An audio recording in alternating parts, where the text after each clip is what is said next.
Selamat pagi semua saudara-saudari. Saya sangat bersyukur bahwa bulan ini kita bisa memulai satu tema yang baru, yaitu Everlasting King. Saya tahu bahwa ini adalah penutup tahun 2021. Saya tahu banyak sekali Tuhan sudah memberkati kita, menyertai kita, melindungi kita. Dan mari kita bersyukur akan apa yang Dia sudah lakukan. Nah, mari kita juga senantiasa melakukan pekerjaan baik, terus mengasihi, menolong orang-orang untuk bisa kenal Tuhan kita yang kekal. Saya mengajak kita bersama-sama untuk berdoa pagi hari ini. Tuhan, terima kasih bahwa kami bisa datang kepada Engkau sekali lagi. Menyembah Engkau, meninggikan Engkau. Satu-satunya Tuhan dan Raja segala Raja yang patut ditinggikan. Terima kasih Tuhan untuk belas kasihan Engkau. Terima kasih Tuhan untuk penyertaan Engkau senantiasa kepada kami. Bantu supaya bulan ini kami bersama-sama sekali lagi Tuhan, bisa menjadikan Engkau Tuhan menjadi Tuhan kami dan Raja kami satu-satunya. Kami bersama-sama akan belajar tentang Everlasting King. Dan kami tahu Yesuslah adalah Raja kami.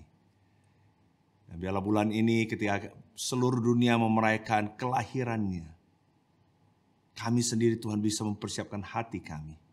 Supaya betul-betul di dalam hidup kami sehari-hari, Engkau sungguh-sungguh menjadi Raja.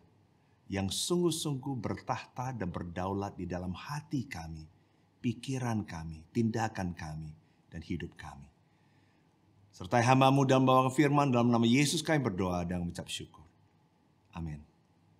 Saya ingin bacakan dari buku Daniel, karena dari buku inilah kita akan belajar satu bulan ini. Dimulai dari Daniel 4 ayat 34. Lalu aku memuji yang maha tinggi dan membesarkan dan memuliakan yang hidup kekal itu. Karena kekuasaannya ialah kekuasaan yang kekal dan kerajaannya turun-temurun. Semua penduduk bumi dianggap remeh. Ia berbuat menurut kehendaknya terhadap bala tentara langit dan penduduk bumi. Dan tidak ada seorang pun yang dapat menolak tangannya dengan berkata kepadanya, apa yang kau buat? Statement pernyataan yang luar biasa yang meninggikan Tuhan. Tapi pertanyaannya adalah, siapakah yang mengatakan ini? Siapa yang membuat pernyataan ini? Di Daniel 6 ayat 26. Sebab dialah Allah yang hidup, yang kekal untuk selama-lamanya. Pemerintahannya tidak akan binasa dan kekuasaannya tidak akan berakhir. Dia melepaskan dan menolong dan mengadakan tanda dan mujizat di langit dan di bumi. Satu lagi pernyataan yang luar biasa. Yang mengatakan dia ini Tuhan yang luar biasa yang kekal selama-lamanya. Pertanyaan saya, siapakah yang membuat pernyataan ini? Kalau kita dengar pernyataan ini, kita mungkin berpikir ini pasti dinyatakan oleh orang-orang yang takut akan Tuhan. Orang yang mengenal Tuhan, mengasihi Tuhan, yang setia kepada Tuhan. Tidak. Pernyataan yang pertama tadi di Daniel 4. Itu dinyatakan sendiri oleh Raja Nebukadnezar.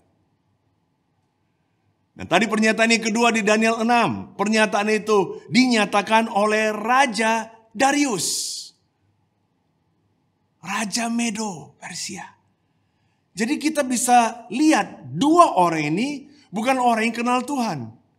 Mereka berasal dari bangsa yang tidak kenal Tuhan. Pertanyaannya, mengapa mereka bisa membuat pernyataan yang meninggikan Tuhan? Ini yang akan kita pelajari bersama-sama dari buku Daniel hari ini. Judul pelajaran saya adalah, siapakah rajamu? Siapakah rajamu? Saya ingin memberikan sedikit background sebelum kita mulai masuk ke buku Daniel. Kalau kita lihat sama-sama di buku gambar ini, kita bisa lihat ada 4 masa di mana Tuhan betul-betul melakukan mujizat-mujizat pekerjaan yang luar biasa. Di Perjanjian Lama ada kala Tuhan melakukan mujizat-mujizat lain, tapi terutama di 4 masa ini banyak sekali mujizat. Mengapa? Alasannya pasti ada. Mengapa Tuhan memilih masa-masa ini di mana dia melakukan pekerjaan yang membuat orang terpana. Membuat orang melihat ini pasti bukan dari manusia. Ini pasti dilakukan oleh seseorang yang luar biasa. Yang kita sebut Tuhan. Yang walaupun bangsa-bangsa lain tidak mengakui. Tapi Tuhan mau menyatakan bahwa dia adalah yang berkuasa. Dia adalah yang paling tinggi. Dia adalah yang paling harusnya patut disembah. Masa yang pertama adalah masa Musa di Keluaran. Di mana Tuhan saat itu memang membentuk bangsa pilihannya. Di mana bangsa itu menjadi satu bangsa yang disebut bangsa Israel. Dan Tuhan memilih Musa memimpin itu. Dan kita lihat begitu banyak Tuhan melakukan mujizat. Kemudian masa yang kedua itu adalah masa Nabi Elia dan Elisa. Kita tahu Elia melakukan banyak mujizat dan Nabi Elisa juga melakukan banyak mujizat. Mengapa?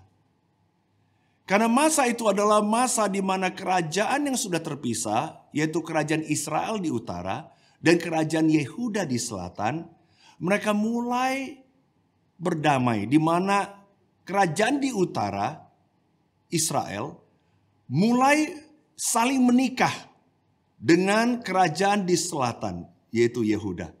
Dan Tuhan tidak mau pengaruh daripada Israel di utara, berhala yang mereka sembah, dipengaruhi sampai ke Yehuda yang ada di selatan. Karena itu Tuhan mengirim Nabi Elia dan Elisa untuk melawan nabi-nabi Baal itu. Karena Tuhan melihat bahaya Baal di sana. Kemudian tibalah masa Daniel. Masa Daniel adalah di mana saat itu kerajaan yang sangat berkuasa adalah kerajaan Babel. Yang kita kenal akan kesombongannya. Kita semua ingat ya, di Kejadian 11, di mana didirikan Menara Babel, di mana orang-orang ini lebih daripada mengikuti kehendak Tuhan, lebih daripada meninggikan Tuhan dan menyebar ke seluruh dunia. Mereka justru mau membangun ke atas untuk memuliakan nama mereka sendiri. Kesombongan itu. Dan sekarang kerajaan Babel itu menikmati masa keemasan mereka di zaman Nebukadnezar. Saat itu juga kita tahu kerajaan itu penuh dengan kesombongan, keduniawian. Dan Tuhan melihat bahaya itu. Dan saat itulah Tuhan memakai Daniel untuk bisa menyatakan kehendak dia. Dan menyatakan siapa sebenarnya raja yang sebenarnya. Jadi dan kemudian dari sana kalau kita lihat bagian terakhir dari buku Daniel, kita akan lihat bagaimana Tuhan mempersiapkan akan adanya kerajaan. Bukan lagi kerajaan Israel secara nasional yang dibentuk pada masa Musa. Yang sengaja sampai kemudian Daud dan seterusnya. Tetapi ini adalah kerajaan Tuhan secara rohani, secara spiritual. Dan Tuhan memakai Daniel untuk mempersiapkan itu.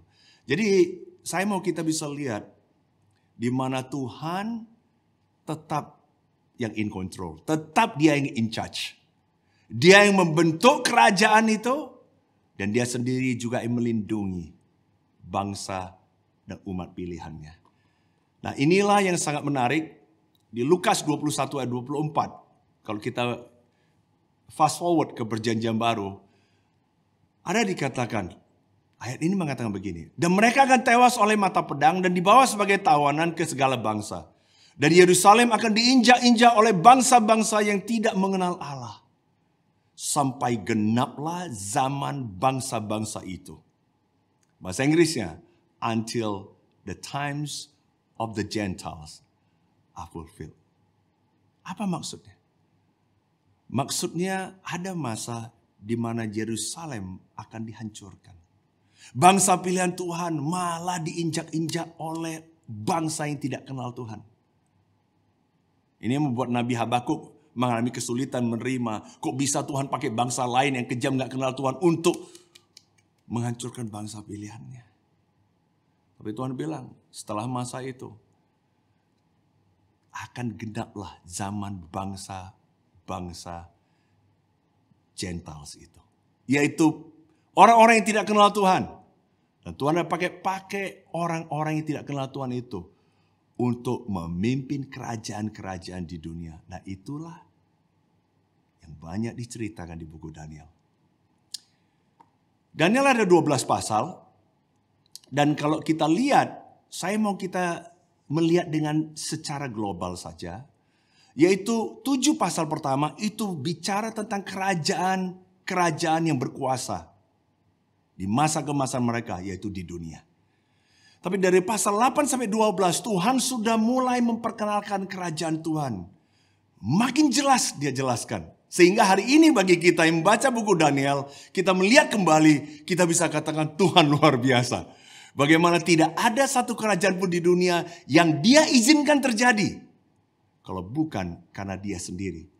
Itu adalah kehendaknya. Dan menarik sekali karena 7 pasal pertama, buku ini ditulis di dalam bahasa Aramaik, yaitu bahasa Aram. Sedangkan di bagian kedua, di pasal 8-12 ditulis dalam bahasa Ibrani. Dan kalau kita tahu di perjanjian lama, itu ditulis oleh dalam bahasa Ibrani. Tapi mengapa terutama dalam buku Daniel, di dalam pasal 1-7, terutama pasal 2-7 itu ditulis di dalam bahasa Aramaik. Kerajaan Babel itu adalah orang Kasdim. Dan mereka memakai bahasa Aramaik. Sehingga bahasa itu secara internasional dipakai di mana-mana.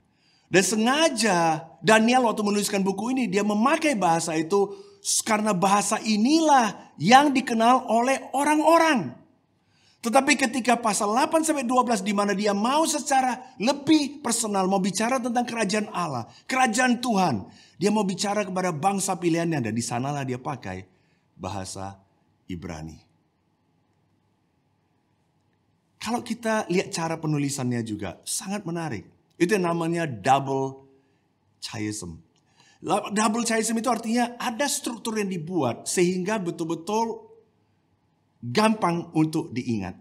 Saya akan fokuskan terutama hanya 7 pasal yang pertama saja hari ini. Oke? Nah, bagaimana kita bisa mengerti? Kalau kita lihat di gambar ini, pasal 1 itu seperti introduction aja, yaitu ceritakan tentang keadaannya, yaitu pengupungan oleh Babel di mana kehancuran Yerusalem terjadi. Dan bagaimana Daniel sendiri dibawa sebagai batch pertama, angkatan pertama dibawa ke pembuangan. Itu adalah satu hal yang tidak pernah dibayangkan bangsa Israel, bangsa Yehuda. Karena mereka pikir mereka adalah bangsa pilihan, gak mungkin mereka hancur. Itu adalah masa kebingungan, masa ketidakpastian, masa kekelaman. Masa sangat gelap sekali. Bahkan orang kehilangan pengharapannya mereka. Dan saat itulah Tuhan memakai Daniel menuliskan ini. Dan kalau kita lihat dalam bentuk chiasm itu terjadi struktur. Di mana pasal 2 berkaitan dengan pasal 7. Pasal 3 berkaitan dengan pasal 6. Dan yang di tengah-tengah dijepit di antara ada pasal 4 dan 5. Itu Tuhan bicara tentang topik tertentu yang sangat menarik.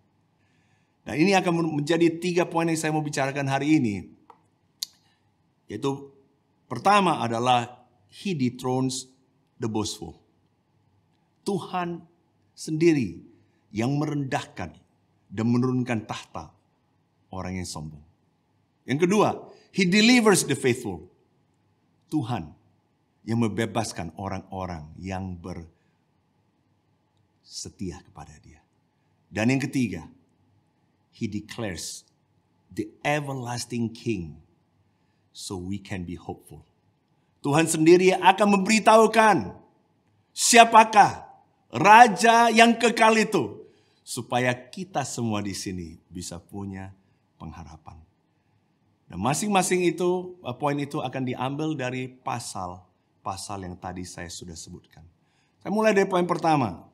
He dethrones the boastful. Daniel 4 ayat yang ke-28. Semuanya itu terjadi atas Raja Nebukadnezar.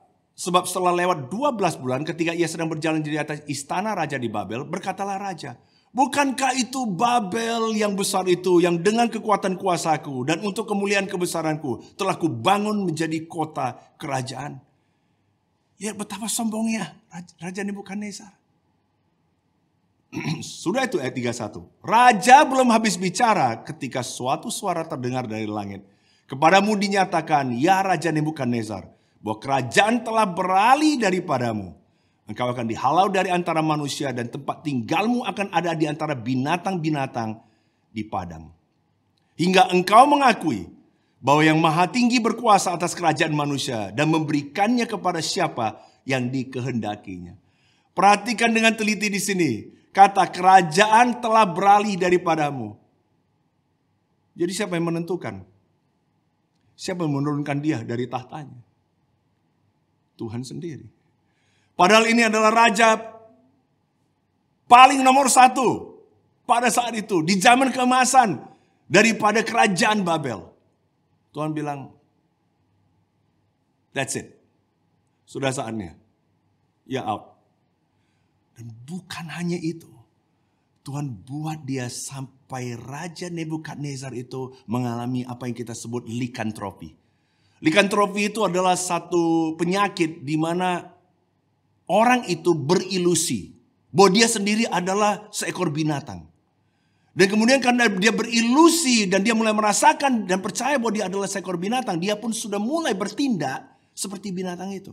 Dan itulah yang persis terjadi pada Raja Nebukadnezar. Ayat 34. Tetapi setelah lewat waktu yang ditentukan, aku Nebukadnezar, ini pengakuan Nebukadnezar, menengadah ke langit dan akal budiku kembali lagi kepadaku. Lalu aku memuji yang maha tinggi dan membebaskan dan memuliakan yang hidup kekal itu. Karena kekuasaannya adalah kekuasaan yang kekal dan kerajaannya turun-temurun. Jadi sekarang aku, Nebukadnezar, memuji, meninggikan, dan memuliakan Raja Sorga yang segala perbuatan adalah benar dan jalan-jalannya adalah adil. Dan yang sanggup merendahkan mereka yang berlaku congkak. Inilah tadi pernyataan daripada Raja Nebukadnezar yang saya sebutkan pertama di awal khotbah saya. Akhirnya dia sadar bahwa dia nggak ada apa-apanya. Tuhan bisa menurunkan tahta orang-orang yang berkuasa dan orang-orang yang sombong. Kemudian di Daniel 5:1 pasal sesudah itu, ingat bentuk kaisem, jadi dia itu sesudahnya, kita lihat Raja Belshazzar sekarang, anak daripada Nebukadnezar. Dia waktu itu mengadakan perjamuan besar untuk para pembesarnya. Kita baca di ayat 1. Belshazzar menitahkan orang membawa perkakas dari emas dan perak yang telah diambil oleh Nebukadnezar ayahnya dari dalam bait suci di Yerusalem. Supaya raja dan para pembesarnya, para istri dan para gundik mereka minum dari perkakas itu. Bayangkan, peralatan daripada bait suci dipakai untuk pesta. Kemabukan mereka. Sangat sombong. Memperlakukan Tuhan semena-menanya. Padahal dia sudah tahu bahwa bapaknya sudah pernah dibuat seperti binatang. Dia udah tahu ceritanya. Tapi masih bebal, masih keras hati, masih sombong dan congkak. Beberapa ayat sesudah itu, ayat 5. Pada waktu itu juga tampaklah jari-jari tangan manusia menulis pada kapur dinding istana raja. Lalu raja menjadi pucat. Dan pikiran-pikirannya menggelisahkan dia. Sendi-sendi pangkal pahanya menjadi lemas dan lututnya berantukan. Ini baru hanya tulisannya aja dari Tuhan. Udah lemas, udah pucat. Kemudian dia panggil, apa ini? Ada yang bisa artikan gak apa arti tulisan itu? Gak ada yang bisa. Gak ada yang bisa.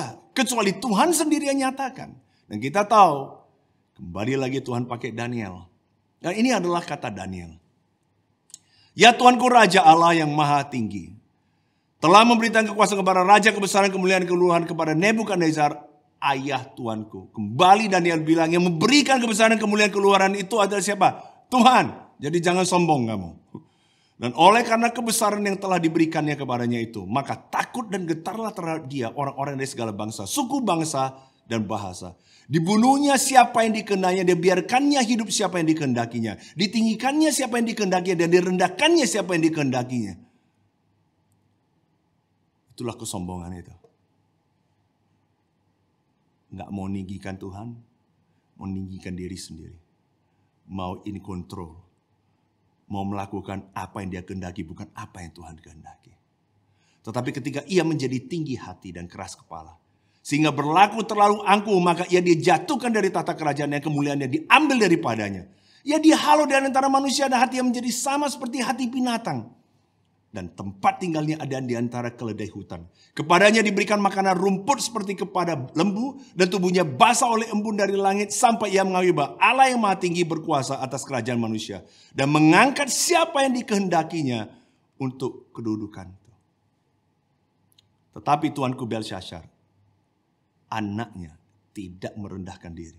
Walaupun tuanku mengetahui semuanya ini, tuanku meninggikan diri terhadap yang berkuasa di sorga, dan tidak tuanku muliakan Allah.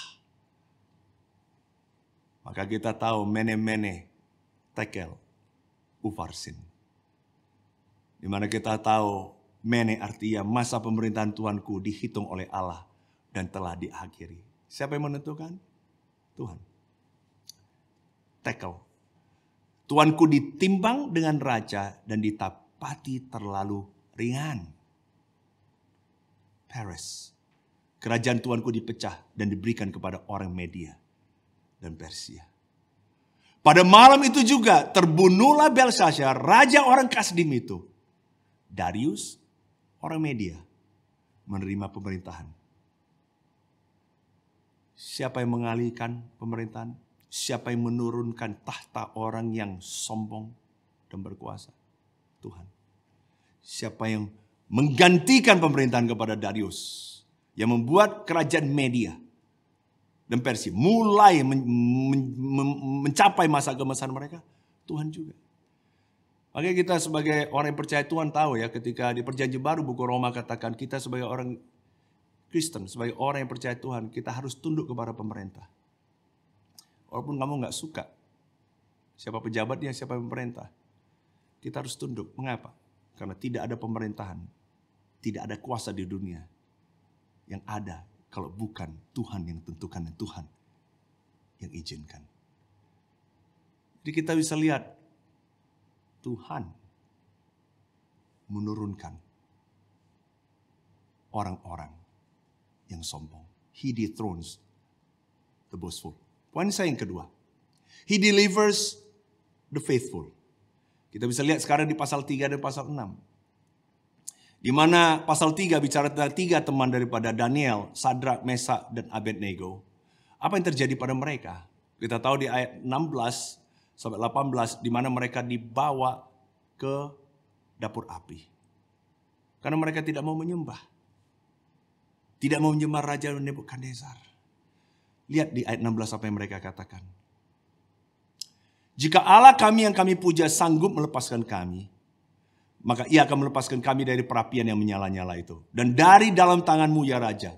Tetapi seandainya tidak, hendaklah Tuanku mengetahui ya Raja, bahwa kami tidak akan memuja dewa Tuanku dan tidak akan menyembah patung emas yang Tuanku dirikan itu. Luar biasa. Siapa yang berani bicara kepada Raja saat itu? Raja yang kejam, yang akan bunuh orang yang berani menantang dia. Tapi 3 teman Daniel ini tahu siapa raja mereka yang sebenarnya. Anda tahu siapa raja Anda sebenarnya ketika Anda sedang menghadapi masa-masa yang gak gampang.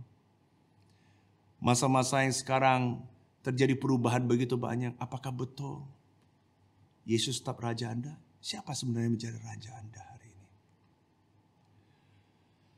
Yang sangat menarik kita tahu, kalau kita terus bacakan di pasal 3, kita tahu bagaimana Raja Nebukadnezar sendiri melihat di dalam dapur api kok ada 4 orang. Sedangkan yang masuk dalam dapur itu 3 orang. Yang Raja Nebukadnezar sendiri katakan, yang keempat itu rupanya seperti anak dewa. Kita tahu, oh Yesus sendiri ada bersama dengan 3 teman Daniel itu. God delivers the faithful. Kadang-kadang kita mengalami masa sulit, mungkin kita mengalami api, dapur api, mengalami penganiayaan. Tapi ingat, Tuhan yang akan membebaskan kita, melindungi kita. Jika kita tetap setia dan tidak kompromi kepada apa yang Dia inginkan dari hidup kita semua. Bahkan kita tahu Daniel sendiri Nebukadnezar sendiri akhirnya memuji Tuhan dan memerintahkan orang-orang yang jahat kepada 3 teman Daniel untuk akhirnya mereka sendiri yang dihukum. Kemudian di Daniel 6, ini bukan cerita tentang 3 teman Daniel lagi. Sekarang ini cerita tentang Daniel. Kembali orang yang setia, orang yang faithful. Di Daniel 6 kita tahu dia dimasukkan ke dalam gua singa. Raja Darius sebenarnya sangat suka kepada Daniel. Dia sebenarnya nggak mau, tetapi ada orang yang iri hati kepada Daniel sehingga mencari alasan untuk bisa jebloskan dia. Dan bisa supaya dia mati. Caranya adalah menggunakan kepercayaan dia, yaitu ibadahnya kepada Tuhan. Dan kita lihat ya, di Daniel 6 ayat 10. Demi didengar Daniel bahwa surat perintah itu telah dibuat, pergilah ia ke rumahnya. Dalam kamar atasnya ada tingkap-tingkap yang terbuka ke arah Yerusalem. 3 kali sehari ia berlutut, berdoa serta memuji Allahnya seperti yang biasa dilakukannya. Setelah didengar perintah bahwa raja itu harus disembah, Daniel tetap lakukan things as usual. Dia tetap balik rumahnya, dia tetap berdoa 3 kali sehari, dia berlutut. Dia tidak menjadi orang yang berubah. Dia tetap Daniel yang setia, Daniel yang sama, baik keadaan baik maupun keadaan susah. Dan tahu apa yang Tuhan lakukan? God delivers the faithful. Tuhan sendiri yang membebaskan Daniel dari itu. Kita tahu di akhir cerita dari pasal 6 bagaimana Darius sendiri, dia pagi-pagi sekali fajar menyingsing, dia udah pergi, dia merekam Daniel masih hidup dan dia mendapati Daniel terluka pun tidak. Dan itulah yang membuat Darius meninggikan Tuhan. Dan itu adalah statement kedua yang tadi saya baca di awal dari khotbah saya. Luar biasa bagaimana 2 raja, Nebukadnezar dan Darius, orang paling hebat di dunia saat itu, bisa meninggikan Tuhan. Karena apa? Karena God delivers the faithful. Tuhan sendiri yang membebaskan orang-orang yang setia kepada Dia. Pertanyaannya bagi kita semua saudara-saudari, apakah Anda akan setia? Siapakah rajamu yang sebenarnya? Siapa yang Anda sembah? Siapa yang Anda takuti? Siapa yang Anda tunduk? Poin saya yang ketiga adalah He declares the everlasting King so we can be hopeful. Dia sendiri yang mendeklarasikan, memberitahukan siapa raja yang kekal itu. Supaya kamu dan saya bisa punya pengharapan. Nah itu dari pasal 2 dan pasal 7. Tapi sebelumnya saya ingin bacakan di Yesaya 44 ayat 7 ya. Dia katakan, siapakah seperti aku? Biarlah ia menyuruhkannya, biarlah ia memberitahukannya dan membentangkannya kepadaku. Siapakah yang mengabarkan dari dahulu kala hal-hal yang akan datang? Apa yang akan tiba, biarlah mereka memberitahukannya kepada kami. Tuhan sendiri yang akan memberitahukan dan mengabarkan apa yang dahulu dan apa yang akan datang. Nah ini akan kita lihat sama-sama. Di Daniel 2, kita udah tahu bagaimana Raja Nebukadnezar dia punya mimpi. Dan dia sendiri sangat gelisah. Dan dia panggil orang-orang pintarnya, dia bilang, coba sekarang artikan mimpinya. Nah orangnya bilang, kalau gitu kamu harus kasih tahu dulu dong, apa mimpi kamu. Raja Nebukadnezar, bayangkan sombongnya bilang, enggak. Justru kamu yang harus bisa tebak mimpi saya apa, dan kamu harus bisa artikan. Ya pasti nggak ada yang bisa, akhirnya dibunuh itu orang-orang bijaknya. Akhirnya dipanggil Daniel. Dan Daniel, sebelum dia bisa mengerti dan mengartikan, dia berdoa. Dia minta teman-teman 3 temannya, mari doa. Minta belas kasihan Tuhan, supaya Tuhan sendiri yang bisa memberikan hikmat, pengetahuan dan pengertian itu kepada dia. Dia kasih thanksgiving kepada Tuhan. Kamu baca Daniel 2, sangat luar biasa kata-kata thanksgiving dia kepada Tuhan. Setelah itu Tuhan memberitahu kepada dia apakah mimpinya. Kalau kamu lihat di gambar ini, kita tahu itu adalah satu patung yang kepalanya dari emas tua, dada dan lengan dari perak, perut dan pinggang dari tembaga, paha dari besi, dan kakinya sebagian dari besi dan sebagian lagi dari tanah liat. Dan setelah itu, tiba-tiba dikatakan, sementara tuanku melihatnya, terungkit lepas sebuah batu tanpa perbuatan tangan manusia. Lalu menimpa patung itu tepat pada kakinya yang dari besi dan tanah liat itu sehingga remuk. Maka dengan sekaligus diremukkannya juga besi, tanah liat, tembaga, perak, dan emas itu. Dan semuanya menjadi seperti sekam di tempat pengikikan pada musim panas. Lalu angin mengembuskannya sehingga tidak ada bekas-bekas yang ditemukan. Tetapi batu yang menimpa patung itu menjadi gunung besar yang memenuhi seluruh bumi. Kita sudah tahu ya, ini patung ini menceritakan kekuasaan kerajaan dunia dari luarnya. Yaitu kalau kita lihat dari emas yang paling glorious. Kemudian jadi perak, tembaga, kurang gloriousnya. Dan kita sudah tahu dari sejarah dunia siapakah yang Tuhan maksudkan. Dari emas itu adalah kerajaan Babel. Perak itu adalah kerajaan Medo Persia. Tembaga itu adalah kerajaan Yunani.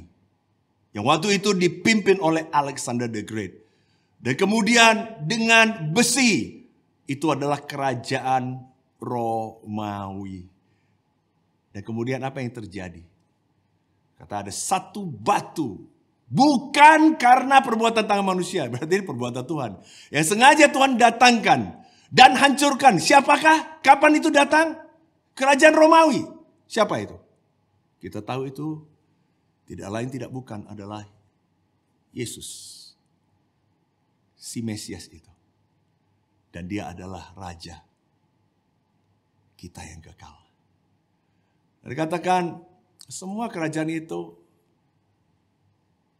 akan ditiup angin dan gak ada bekas. Dan kita lihat hari ini, mana kerajaan Babel hari ini? Irak.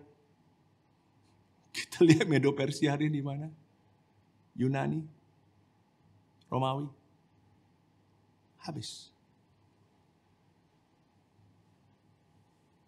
Karena Tuhan yang menentukan kerajaan itu ada. Karena Tuhan bilang ada masa Tuhan mau membiarkan itu terjadi. Tapi ada masa di mana ketika Tuhan sendiri akan mendatangkan Mesias yang akan menjadi raja untuk selama-lamanya. Di pasal 7, kembali lagi, tapi sekali ini bukan mimpi daripada Nebukadnezar, tapi ini adalah penglihatan yang dilakukan oleh Daniel sendiri. Yang dia lihat sendiri ini, kita lihat sama-sama di gambar yang tadi saya tunjukkan ini, kita bisa lihat bedanya sekali ini tidak dalam bentuk patung. Patung itu hanya menunjukkan kekuasaan, yaitu yang dari yang paling glorious lama-lama makin kurang glorious. Ini menandakan dalamnya, hatinya, karakteristik internal daripada kerajaan itu. Yang mana kerajaan itu juga sama. Ya, rupa seorang singa dan mempunyai sayap burung raja wali. Itu kerajaan Babel. Buas, keras, kejam. Tapi habis itu muncul apa? Beruang. Beruang dengan di mulutnya ada 3 tulang rusuk. Itu siapa? Itu Medo Persia. Kita tahu dari sejarah. Sesudah itu terjadi apa? Katanya, yang ketiga, dia bilang rupanya seperti macan tutul. Ada 4 sayap burung pada punggungnya. Lagi pula binatang itu berkepala 4. Dan kepadanya diberikan kekuasaan. Siapa itu? Itulah kerajaan Yunani. Dan kita tahu siapa saat itu yang memimpin. Sampai kerajaan Yunani dalam waktu 10 tahun menguasai seluruh dunia. Begitu cepat. Seperti macan tutul. Begitu cepat macan tutul itu. Cepat. 10 tahun. Alexander the Great menguasai seluruh dunia. Sejarah mencatat itu. Ini bukan kebetulan. Tuhan sendiri yang menentukan. Kemudian yang keempat. Yang menakutkan, mendahsyatkan. Ia sangat kuat. Bergigi besar dari besi. Siapa itu kita tahu? Pemerintahan Romawi. Wow. Artinya apa? Tidak ada kekuasaan dunia yang kekal. No world power last. Mazmur 103:19 katakan Tuhan sudah menegakkan tahtanya di sorga. Dan kerajaannya berkuasa atas segala sesuatu. Saya mau tutup dengan membacakan ini. Luar biasa, karena di Daniel 7, penutup daripada Tuhan mau bilang, ini kekuasaan dunia akan tiba saatnya. Akan digantikan dengan kerajaan yang kekal. Dan dia mulai memperkenalkan kerajaan yang kekal itu. Di Daniel 7 ayat 9 dikatakan, sementara aku terus melihat, tata-tata diletakkan, lalu duduklah yang lanjut usianya. Lanjut usianya maksudnya adalah Allah Bapa yang sudah ada dari sebelum dunia dan semuanya diciptakan. Pakaiannya putih seperti salju dan rambutnya bersih seperti bulu domba. Kursinya dari nyala api dengan roda-rodanya dari api yang berkobar-kobar. Suatu sungai api timbul dan mengalir dari hadapannya. 1000 kali beribu-ribu melayani dia dan selaksa kali berlaksa-laksa berdiri di hadapannya. Aku terus melihatnya. Karena perkataan sombong yang diucapkan tanduk itu, aku terus melihatnya sampai binatang itu dibunuh. Tubuhnya dibinasakan dan diserahkan dalam api yang membakar. Juga kekuasaan binatang-binatang lain dicabut dan jangka hidup mereka ditentukan sampai pada waktu dan saatnya. Itulah binatang-binatang buas itu yang merupakan kerajaan dunia akan habis semuanya. Di ayat 13, aku terus melihat dalam penglihatan malam itu. Tampak datang dengan awan-awan dari langit seorang seperti anak manusia. Kita tahu siapa anak manusia itu? Yesus. Si Mesias. Datanglah ia kepada yang lanjut usianya itu. Dan ia dibawa ke hadapannya. Lalu diberikan kepadanya kekuasaan, kemuliaan dan kekuasaan sebagai raja. Maka orang-orang dari segala bangsa, suku, bangsa dan bahasa mengabdi kepadanya. Kekuasaannya ialah kekuasaan yang kekal, yang tidak akan lenyap. Dan kerajaannya ialah kerajaan yang tidak akan musnah. Amin. Ayat 27. Maka pemerintahan, kekuasaan dan kebesaran dari kerajaan di bawah semesta alam akan diberikan kepada siapa? Kepada orang-orang kudus. Itu orang yang mau percaya kepada Yesus. Umat yang maha tinggi. Pemerintah mereka ada pemerintahan yang kekal dan segala kuasa akan mengabdi dan patuh kepadanya. Wow. Begitu luar biasa pengharapan ini. Jadi saya mau kita saudara-saudari sini yang Tuhan sebut orang-orang kudus. Jangan kita di sini takut akan penganiayaan. Tuhan gak menjanjikan bahwa dalam hidup kita gak akan ada penganiayaan, gak akan kesusahan. Tapi ini yang Tuhan janjikan. Tuhan pasti akan turunkan orang-orang yang sombong. He dethrones the boastful. Dan Tuhan pasti akan menyertai, membebaskan orang-orang yang setia. He delivers the faithful. Dan Tuhan sendiri yang sudah memberitahukan kamu dan saya.